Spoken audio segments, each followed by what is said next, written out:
Assalomu alaykum, hurmatli tinglovchilar. Avvalambor sizlarni yangi kirib kelayotgan 2026-yil bilan chin yurakdan tabriklayman. Eski yilda ushalmagan orzularingizni yangi yilda ushlashini tilab qolamiz. Hammalaringizga oilaviy baxt, tansihatlik, salomatlik tilayman. Hammalaringiz yaxshi yilni, yangi yilni yaxshi kutib olinglar. Endi mavzularimizga keladigan bo'lsak, bugun Buxoro amirligida soliqlar va majburiyatlar to'g'risida qisqacha fikr yuritamiz. Shuni aytish kerakki, Buxoro amirligi asosan dehqonchilikdan iborat bo'lib, solinadigan soliqning eng katta qismi xirojdan olingan.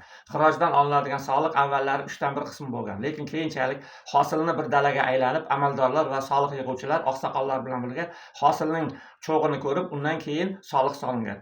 Endi ikkinchi eng katta solig'imiz bu zakot solig'i bo'lib, asosan chorva mollariga va savdogarlarga solingan.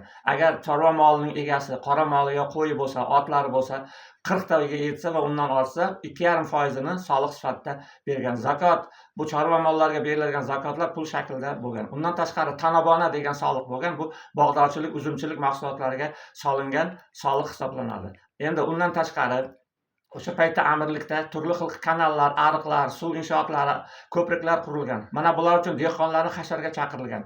Dastavval dehqonlar albatta oziq-ovqat bilan ta'minlangan, lekin keyinchalik 18-asrga kelgan paytda oziq-ovqatini, ot-ulovlarini hammasini aravalarni o'zlari olib borishga majbur bo'lishgan. Endi O'rta Osiyo, umuman xususan Buxoro amirligi asosan sug'orma dehqonchilikka asoslanganligi uchun O'rta Osiyoda asosan sug'orish inshootlariga katta e'tibor berilgan. Ayniqsa Amir Shohmurod davrida Zarafshon daryosi, Qora daryo, Oq daryo, Amudaryodan juda ham katta uzunlikdagi kanallar, ariqlar qazib chiqarilgan. Shulardan biri, masalan, uzunligi 40 chaqirim keladigan, 30 chaqirim, 24 chaqirim keladigan Oq daryo, Qora daryo oralig'idagi kanallarni, ariqlarni aytishimiz mumkin.